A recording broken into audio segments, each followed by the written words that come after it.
There you go. Yeah. So we're going to pick up with our lesson from last week, Hebrews chapter 3, verse 15. And we wrapped up last week talking about really from verse 12 through verse 15, that when a person turns away from God, it is because they have an unbelieving heart. Not that they have backslid. It's because they were not saved to begin with. That there was an unbelieving heart. This is the lesson that came from the Exodus generation. Earlier we looked at it, we talked about this, that the Lord said he was angry with them for the 40 years because of their unbelief. They had seen all of his miracles. They had experienced the power of God. They had seen, quite literally seen what God could do, but they never allowed it to enter a place of faith in him. So whenever he wasn't doing something, they said he was gone. I don't know where he went. We need to find us another God to worship. So that's an unbelieving heart, that you can't trust that God is with you when you can't see him. 40 days on the mount, and here they're worshiping idols when Moses comes down from the mount. Only 40, just over a month after all they had seen. So, that was what he was bringing out as the primary lesson out of the the Exodus generation. So, Kelly, did you have a question or something? That happened then when they could see everything going on around. Yeah. And then we say to ourselves, why can't the Jewish people see Jesus today? It's kind of a pattern. Yeah, same thing. That hardness of heart. When he said, today is the day. Be careful that you do not harden your hearts as you did in the rebellion. He could say the same thing for the Jewish people today. Do not harden your hearts as you did then. And they have. They hardened it during the day of Jesus. He raised the dead. They were going to kill Lazarus. They just would not allow it to enter in and become faith. And we can be just as hard-headed now. People can be, that they just will not accept. They can see it. You can lay it out. They can behold it. They can see people living it. But unless they are open to receiving and, that God has done this and he is real, then they can just keep walking on by, just like the Jews did then and like people do today. So it's just interesting, and he picks this idea up in verse 15 when he says, as has just been said, and he said it just a couple of verses up, today, if you hear his voice, do not harden your hearts as you did in the rebellion. And that word, today implies that there's an acceptable time, but as the generation of Exodus shows, you can reach a point to where God decides the matter for you. He did for them. He said, so I swore in my wrath, they will not enter my rest. So God has a today for all of us. And as an unbeliever, they have a today. Don't know how long that is. But at some point, God's going to say, today's over. You've had your chance to serve me, to believe in me, follow me. You have resisted me to the point to where, okay, that's what you want. That is what you are. Now, we can't make that decision for people. God is the only one who can do that. So as far as on our end goes, to the last second of life before death, there's an opportunity. But certainly death is the end of today for all of us.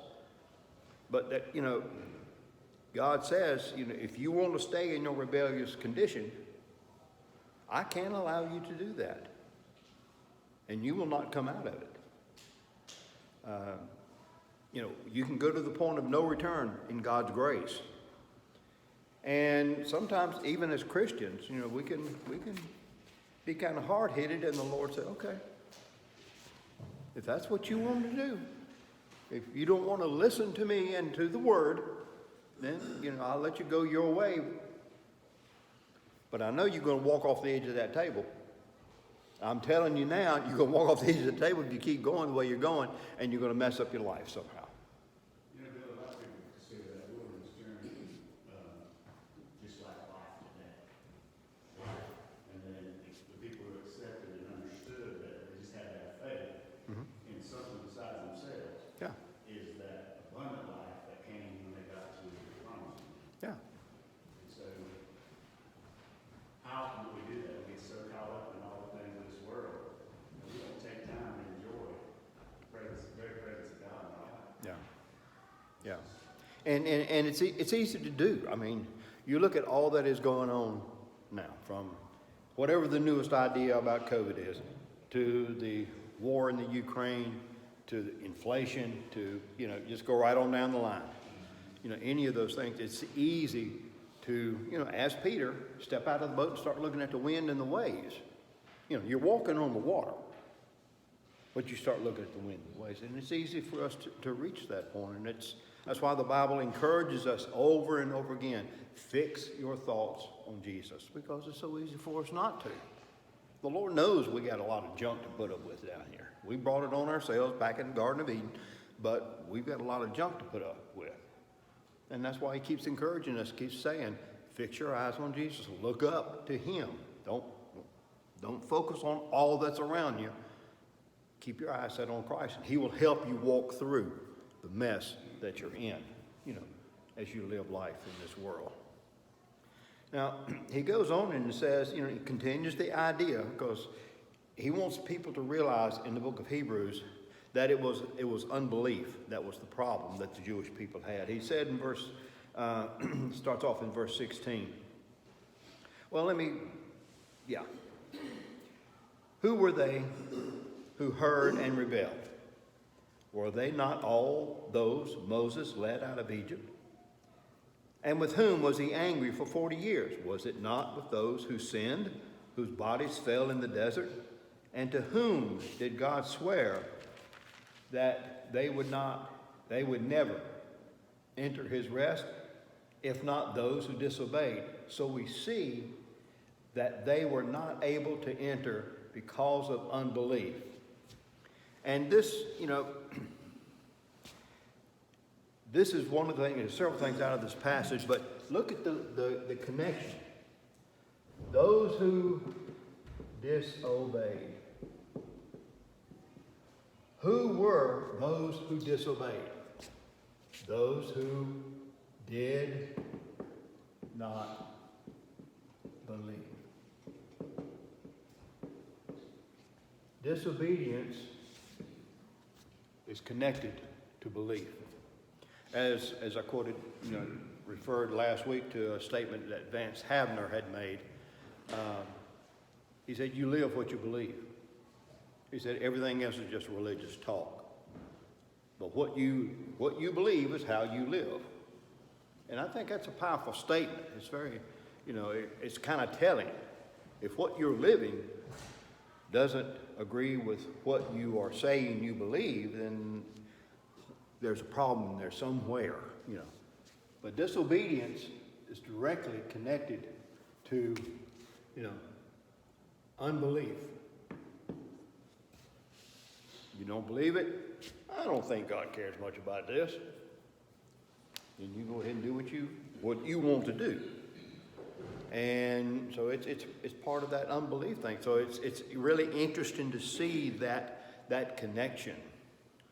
And he tells us something in this section, to step back just a moment. He says in verse 13, encourage one another daily, as long as it is called today, so that none of you may be hardened by sin's deceitfulness. Now, in light of the possibility that a person could be within a congregation of people and not be a part of those who believe. He tells us, in light of the seriousness of that possibility, he tells us that we have an obligation as believers to encourage one another daily. Now, there's a couple things about that. One, what does encouragement look like? Let's talk about that a little bit. He says encourage one another daily. So, well, try this again.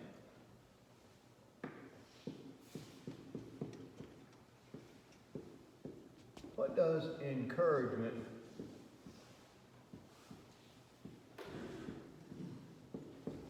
look like? How would you know that you're being encouraged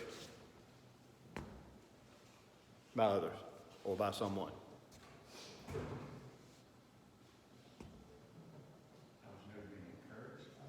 Yeah, how do you know? Because he says encourage one another daily. To what is he referring? What is?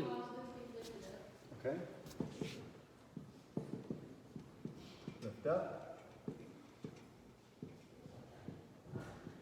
Positive around them. What else? How else would you know that you're being encouraged? Kind. Kindness. Yeah, you know. It ain't the room's problem, it's these ears. Yeah. Yeah. Listen. Let them share the problem. Listen. Don't condemn.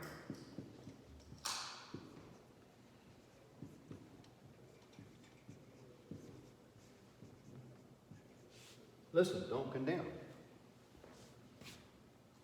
Yeah. How else? How would you know right now that you're being encouraged? By spending time, some taking time to spend time with you so that they know how to encourage you. And if they're asking about your situation, showing interest, I guess. Show interest, okay.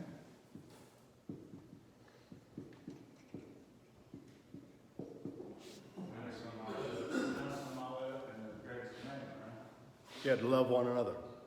Love God with all your heart, soul, mind, and strength, and your neighbor as yourself, as Jesus said. But, you know, and it's interesting to think about this.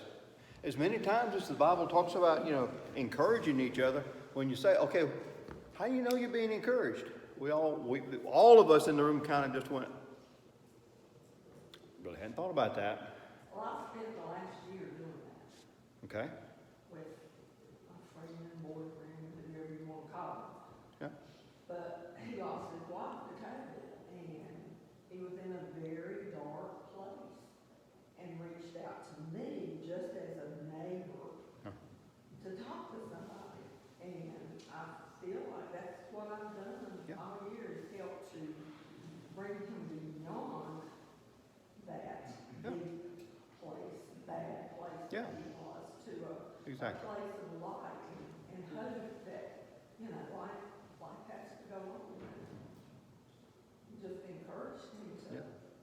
you know, He can't give up just because he had a tragedy. right. Yeah, yeah, yeah. You know, and I think all of this is important, and we do this. I don't think we necessarily think, I don't know that we got up this morning and said, okay, I'm going to be an encouragement today to somebody. Yeah. I think getting answers to prayers is encourages me. Yeah. And then when someone tells me they've been praying for me, that encourages me as well, especially when you're at your lowest low.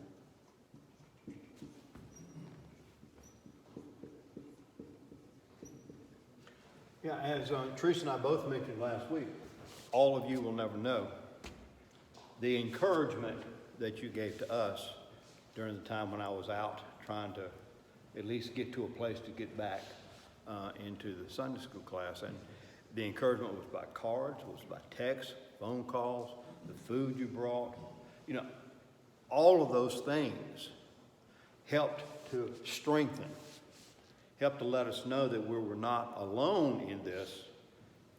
Certainly I had to still do the suffering that I did, but I had a support system behind me.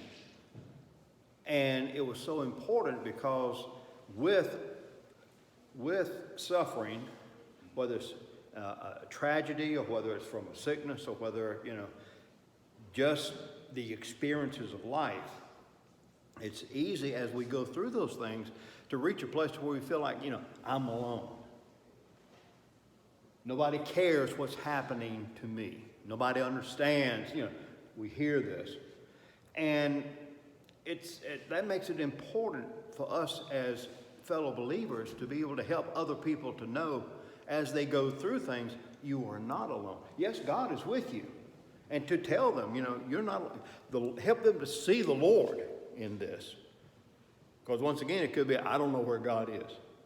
Well, yeah, he's right here. Let me help you see where God is right here. And that's an encouragement way of strengthening. It's a way of helping someone to stay, on the line and not to wander. Because once you begin to feel like you're alone, once you feel like nobody cares, once you feel like, I don't know where God is, you are at a point then that Satan can start whispering and he can lead you down all kinds of paths. So I think it's really a wonderful thing for us as believers to realize that we can be an encouragement. As he says, encourage one another daily, as long as it is called today. Now, one of the things that comes up with that is that when you try to encourage other people, sometimes they will come back with, well, why don't you just tend to your business? I didn't ask you to come talk to me about God. I didn't ask you to come, So it's one of those things where most of us today, when people try to help us, even, especially if we're beginning to veer a little bit and someone says, well, I'm really concerned about you. Well, it ain't none of your business. I know what I'm doing. Me and God got it together. We're good. So, it's easy for us to, today we'll call that sticking your nose where it don't belong. But sometimes as believers, when we see a fellow believer with whom we have a relationship, I'm not saying you walk up to a stranger and say, okay, you need to straighten up your life. That'll get you, a few teeth missing, probably. But, when you have a relationship with fellow believers and you see a problem, sometimes we have to become clear. We have to become firm. So I'm concerned about you. Doesn't mean I'm judging you. And I'm saying you got to act like me. But when you know that they are nearing or entering a place of violation of scriptural principles, help them say, listen, I'm concerned. I'm praying for you about this. I'm praying with you. Don't go this route. Stop what you're doing. Change.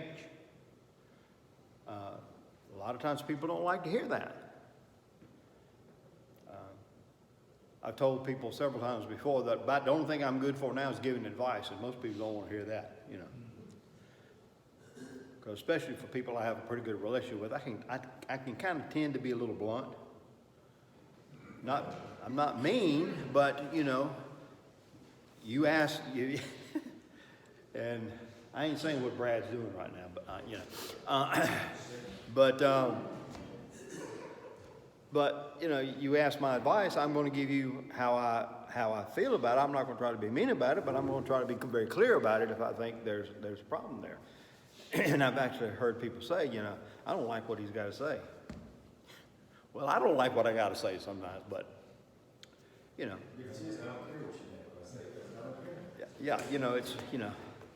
So it's we don't try to help other people based upon our personal opinion.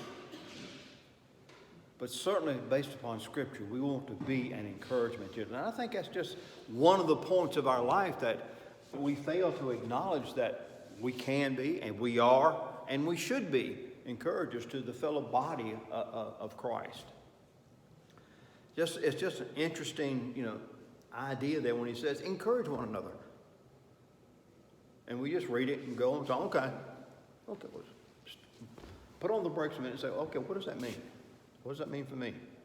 What should that mean for somebody else? You know. So he goes and he wraps up this chapter with finally, making the statement that those who did not enter the land did not enter because they did not believe. So we see, verse 19, that we see that they were not able to enter because of their unbelief. Therefore, chapter 4, verse 1, since the promise of entering his rest still stands, let us be careful that none of you be found to have fallen short of it. The promise of rest still stands. Jesus said it. Come unto me, all you that labor and are heavy laden, and I will give you rest. Take my yoke upon you and learn of me, and I will bring rest to your souls. So there is a promise of entering his rest, not only of Canaan, but obviously something else. And he's going to elaborate on that as he goes on into chapter 4. But he says, be careful that you don't fall short of this. And this is very much like what Paul said to the Corinthians. Examine yourselves to see if you're in the faith, that you not fail the test. He's not talking about losing your salvation or whatever, but be sure you have it. Be sure that you're relying upon Christ and what he has done, instead of relying upon what we're doing to earn faith in God, to earn a place before the Lord in heaven. You can't earn it. It is a free gift given, thankfully. And so this is what he needs. And Jews were very much legalist, following that law. Pagans were very legal in the sense of what they had to do to try to appease their pagan deities. And so they had to relearn their whole thought process of how you approach God and how you live. And it's not about earning, it's about trusting, which was the problem of the Exodus, generation. So, beginning in chapter 4, verse 2, and through verse 13, and you'll see it on the outline, he's given an exhortation to enter that rest. He takes the idea of the rest that the Exodus generation missed, but is still offered, and he now exhorts his readers to enter that rest. He started off by talking about Israel's entrance into Canaan. He's now going to expand the thought to the original shadow type, which was the Sabbath, and applies it to our effort of entering salvation's rest and heaven. And look at what he says in verse 2. For we also, now he just said, be careful that you don't fall short of it. For we also have had the gospel preached to us just as they did. Now wait a minute. We know the gospel that's been preached to us. What was the gospel preached to them?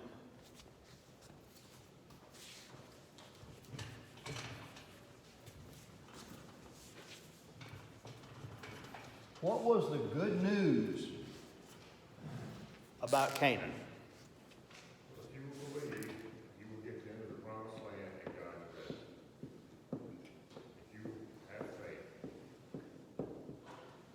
So it was the promise of faith.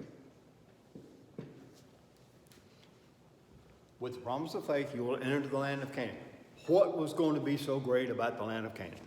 That's their land. That's Their land, their promised land. What made Canaan different than Egypt as far as the land itself? It was prosperous, like they would have all, they'd have all their food, everything would have been taken care of. It was more prosperous than to farm and build. Yeah.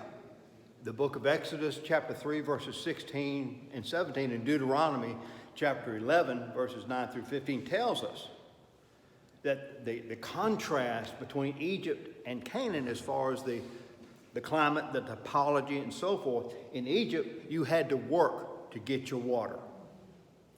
He tells them that the land of Canaan is flowing with milk and honey, and that God waters it. It is not something you do yourself as you had to do in Egypt. I will take care of you. So the good news of Canaan, that there is a rest from you not having to work to get your life-saving water. And it took faith. It took faith in that promise. Also, it's about not being a slave anymore, to be free. Yeah, they'd be free. They would have their land. God would provide the rains for them. They would have a bounty. They didn't believe it. They wouldn't believe it. When it came to Kadesh Barnea, and 10 of the 12 came back and said, no, you can't go in there. There's big folks in there. There's some mean people over in that land of Canaan. We can't go in there and get that. The people said, no, we're going to try and go back. Go back where? Head back toward Egypt. They didn't believe it. But the good news was God provides. You will not have to work. Now, of course, they had to farm and all this, yes. But God would provide the life-saving water that they needed. God would care for the land by providing all that they needed to be satisfied. The blessings of the land symbolized the blessings of the Lord in their minds.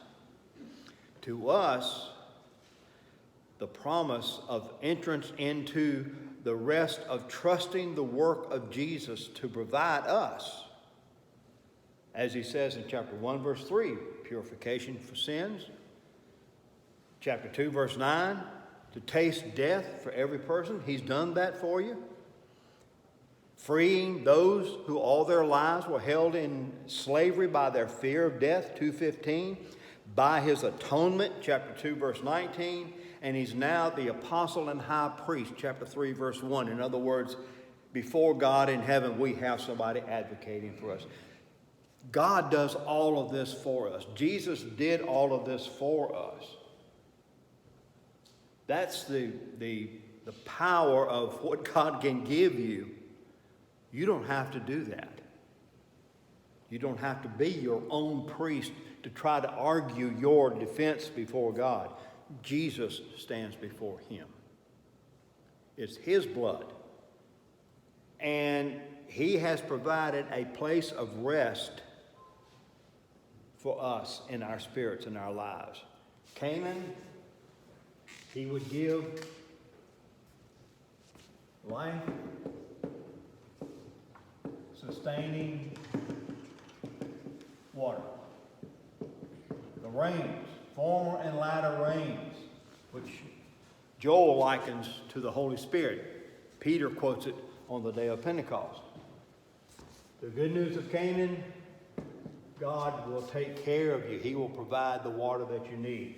The good news of the gospel is that he will provide all we need for salvation.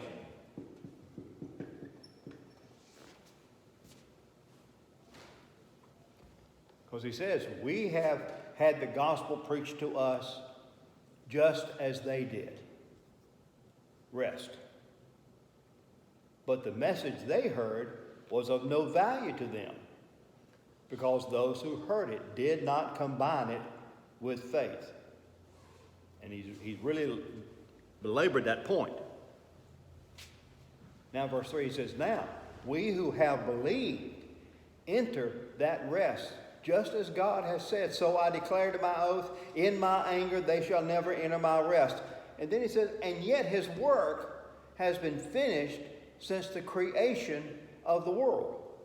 For somewhere he has spoken about the seventh day in these words, and on the seventh day God rested from all of his work.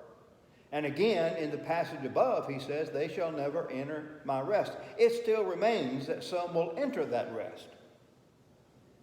And those who formerly had the gospel preached to them did not go in because of their disobedience, equal to unbelief.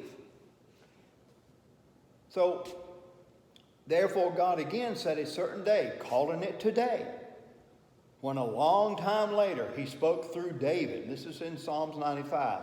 As was said before, today, if you hear his voice, do not harden your hearts. For if Joshua had given them rest, God would not have spoken later about another day. There remains then a Sabbath rest for the people of God.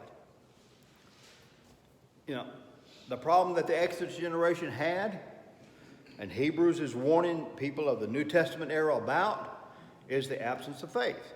The message they heard was of no value because those who heard it did not combine it with faith. And he then moves to the fact that, you know, there was another rest. His work has been finished since the creation of the world, verse 3. So, in verses 4 and 5, he quotes two passages from the Old Testament, or references rather. It doesn't quote, he references. The first is Genesis chapter 2, verse 2, where God finished his work of creation and knew there was no more to add. Genesis 1:31 says it was all very good. The rest that God declared on that seventh day was a rest of the satisfaction in accomplishment. I've done all I needed to do for this world. There's not another thing for me to do for this creation. And he hallowed the seventh day because he rested, because it was done. He was finished. It was complete. All that was needed to be done was done. So God ceased from doing, and in Genesis 2:3, he blessed that day and made it of special significance, representing no further need of action or work, because it was all very good. It was done. And then Psalm 95, verse 11, that the Exodus generation would never enter his rest, the absence of need of doing more. Because they always kept asking for more, you remember? They got manna, they wanted meat. You know, they got water, where's God? All this right on down through the 40 years. So the idea of rest carries the idea of the absence of action or work because it has been completed. You rest because you finished your work. I know when Mike goes out cutting trees and stuff like that, when he's finished that job, he can rest because there's nothing else to do about that job. And we can be, we're the same way in whatever field of labor you might be in. You're done, and you're satisfied with it. Ain't another thing I can do. So in verses 6 through 10, Hebrews expands on this concept of rest. He says that even though the Exodus generation didn't enter Canaan, there were those who did, those that were under 20, Caleb and Joshua. But that the rest of Canaan wasn't the main point. It wasn't the physical property of Canaan that was the main point. It was the rest of trusting God. Canaan represented what you could have by trusting God. The idea was faith. As I've said before, always throughout the Bible, being accepted and pleasing to God has never been about how much you do or don't do. But do you trust him? Do you believe him? Faith. Do you trust him?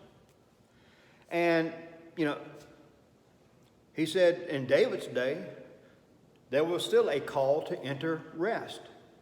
And it was open even though they were already in Canaan. Verse 8 clarifies, said if Joshua had given them rest, God would not have spoken about another day. In other words, if Joshua's entrance into the land of Canaan was the end of the point, then God wouldn't have needed to talk anymore about another day.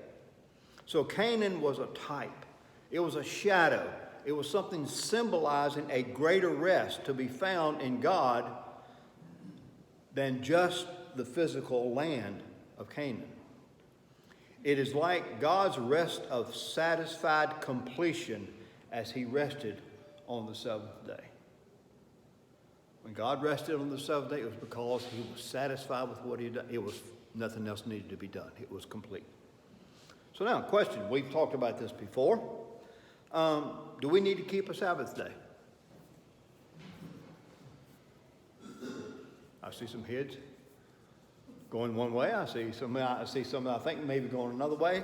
Talk to me about it. Do we need to keep the Sabbath? And now remember, it's one of the commandments. What day is the Sabbath day? Saturday. I don't believe we're a Seventh-day Adventist in here. I think we're Baptist. I think, Saturday is the seventh day. Why don't we keep Saturday then? If it's one of the commandments, why don't we? That's the only day we all can work, we gotta fix the house. We got to work anyway. Yeah, it's not completed, is it? It's, we still got to do. It's not complete. So therefore we celebrate that day. We celebrate that day because we celebrate the first day of the week because that's the day Christ rose from the dead. That provided complete salvation for us. He didn't rise on Saturday. He could have. But he didn't rise on Saturday. He didn't rise on the seventh day. He rose on the first day of the work week. Is the day that he arose.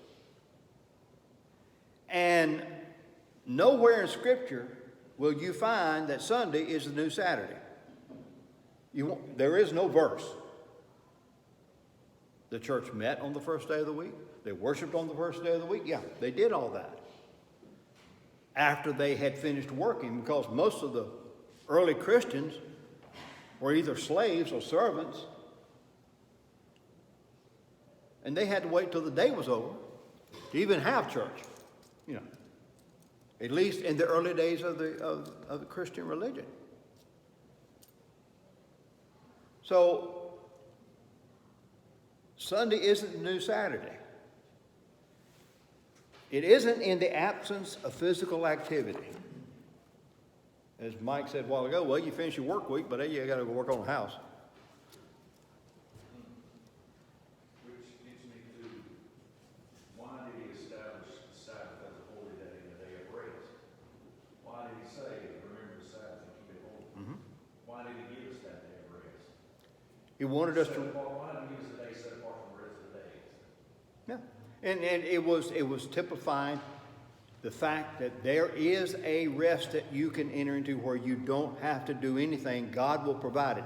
As he established it during the Exodus, during the wilderness wanderings, he said, I will give you enough manna on Friday to carry you over until Sunday. I will provide on Saturday. You don't have to do, once again, there's that do and rest from doing. I will take care of you. And those Israelites that went ahead and gathered more than they were supposed to, it bred worms. Those who gathered less than they needed, the Lord multiplied it for them. Because he was wanting them to realize that trusting me will give you provision. I will take care of you. I will satisfy you if you trust me. Yeah. Which I think gets to the point, part of the reason why he established a Sabbath for us to keep separate from the rest of the days of the week, because he created us, he knows how we are, he knows that if we make the Sabbath just like every other day, what are we going to do? We're going to depend on ourselves to do everything instead of remembering what God's done for us. And so my take on it, my personal belief is that, man, if you miss Sunday, a couple Sundays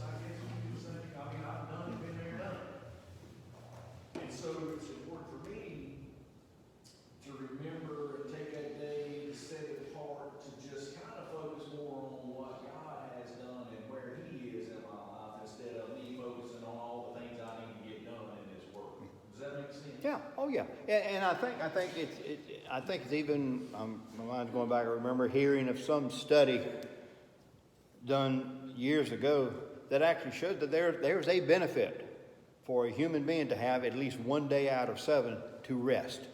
You know, they're catching up, recuperating, replenishing the mind, and so forth. That's a minimum, right? Yeah, at a minimum, yeah. Yeah, as he was talking about during COVID, we had 7 days a week of it, so, you know, because you're on lockdown. I've been promoted for 4 years, I think we just need 1 day just to get away from everything. Yeah, I mean, that's one of the benefits too, of being able to just get away from the normal and to be able to collect yourself, if you will, yeah. But it's not so much in the actual keeping of a day. As Paul said to the Colossians, he said, let nobody judge you according to feast or days. Sabbath days, he actually mentions that. Because the point is not in the actual day. The point is in what does it represent to me spiritually. In verse 9 of this chapter, he says, there remains then a Sabbath rest for the people of God. Well, he'd already established it. What is he talking about here? For anyone who enters God's rest. Oh, what is God's rest? In Genesis, when he finished creation, he rested. There wasn't anything else for him to do. Anyone who enters God's rest also rests from his own work. What work?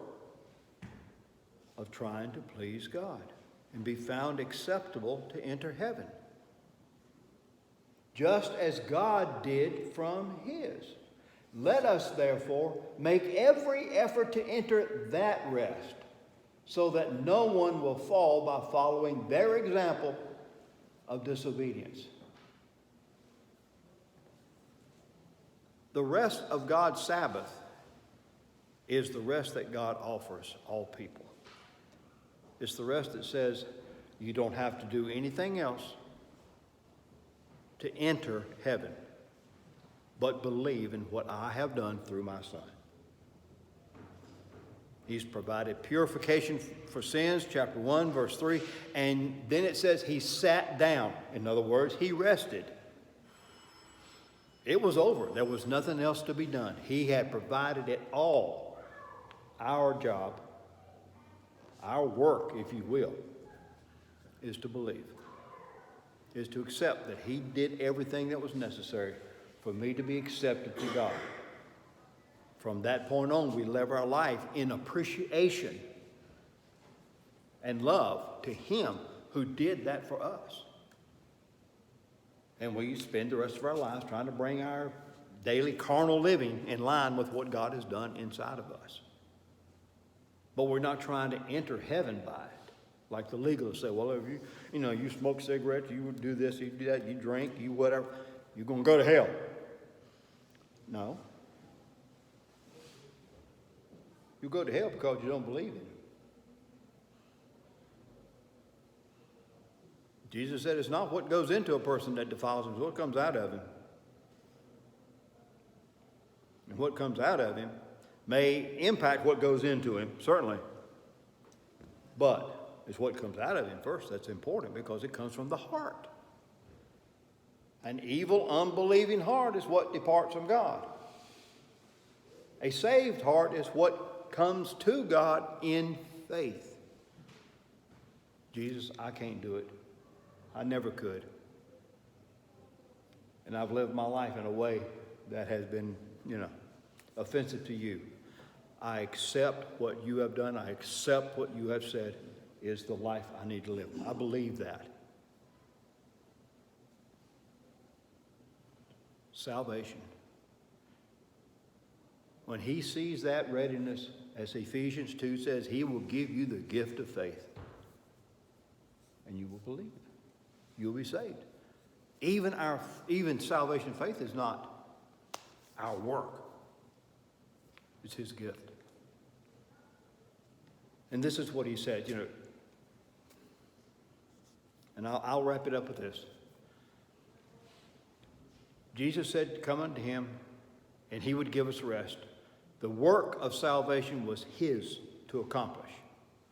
Chapter 1, verse 3, chapter 2, verse 9, and verse 14, 15 makes that very clear. And to accept his work is rewarded with the gift of rest from endeavoring to be right with God. As Paul said in Romans chapter 5, verse 1, therefore being justified by faith, we have peace with God. And we'll pick up from there next week. Thank you.